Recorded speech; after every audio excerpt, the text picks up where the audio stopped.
ఏమైపోతుంది అంటే అది నువ్వు మోటివేషన్ ఇస్తావు అంటే people wait for a chance to criticise అనిపిస్తుంది. You are motivating people but what are you doing. ఇప్పుడు మనము చిన్న పిల్లలకు ఒక సలహా ఇస్తాం and it might not be suitable to us.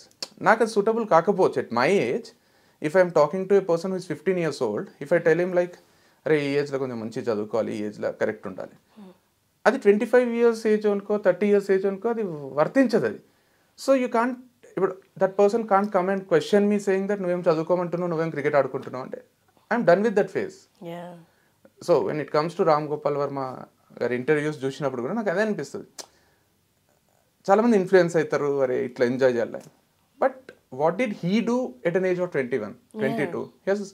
He has been a director. అరే శివ సినిమా తీసిండు అంటే ఎంత స్ట్రగుల్. ఇప్పుడు ఏం ఎంజాయ్ చేస్తున్నాడో అది అప్పుడు చేసి ఉంటాడు కదా.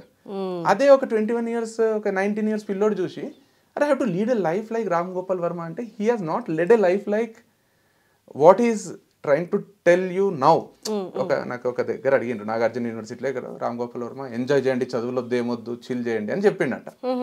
అందరూ ఎగ్జైట్ అయ్యి విజిల్స్ వేసిండ్రు. రామ్ గోపాల్ వర్మ సమాజానికి ఏం చెప్తున్నాడు అని నాకు ఒక ఇంటర్వ్యూర్ అడిగి నేనన్నా రామ్ గోపాల్ చెప్తున్నాడు కరెక్టే, మనం ఆలోచించాలి కదా. అవును రామ్ గోపాల్ వర్మ ఏజ్ వచ్చినప్పుడు కరెక్టే మీరు అన్నట్టు చేయండి.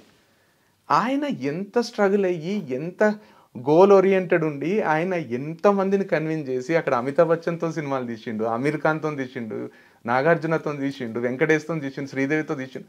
It's not an easy thing.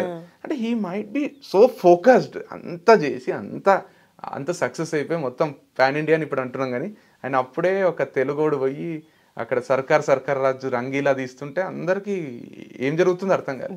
So he has done all right things in his life. And now when is asking people to do this or he's not even asking people to do I will do this అంటున్నాడు. అందరూ అరే మనం కూడా అట్లా చేయాలనుకుంటున్నారు. Own way of leading life. So నాకు అదే అనిపిస్తుంది, ప్రతి ఒక్కరికి ఉంటుంది. ఇప్పుడు డాడ్ వచ్చి సిగరెట్ తాగకరా అని కొడుకు చెప్తే నువ్వు తాగుతున్నావు కదా అన్నట్టే ఉంటుంది. So he at his age కరెక్టే సిగరెట్ మానేసి చెప్పారు. గాంధీజీ చెప్పినట్టు టీచ్ ఓన్లీ ప్రీచ్ ఓన్లీ ఏమంటారు వెన్ ప్రాక్టీస్ అన్నట్టు కరెక్టే అది. బట్ ఎట్ టైమ్స్ ఏమవుతుందంటే జెండర్ డిఫరెన్సెస్ ఉంటాయి, ఏజ్ డిఫరెన్సెస్ ఉంటాయి అండ్ యూ కాంట్ సెటిల్ అయిన తర్వాత యూ క్యాన్ అని కాదు, but at least maturity or you know what is right what is wrong. Not an age of 15 or 16 you don't even know కదా, you only feel like you know everything. But honest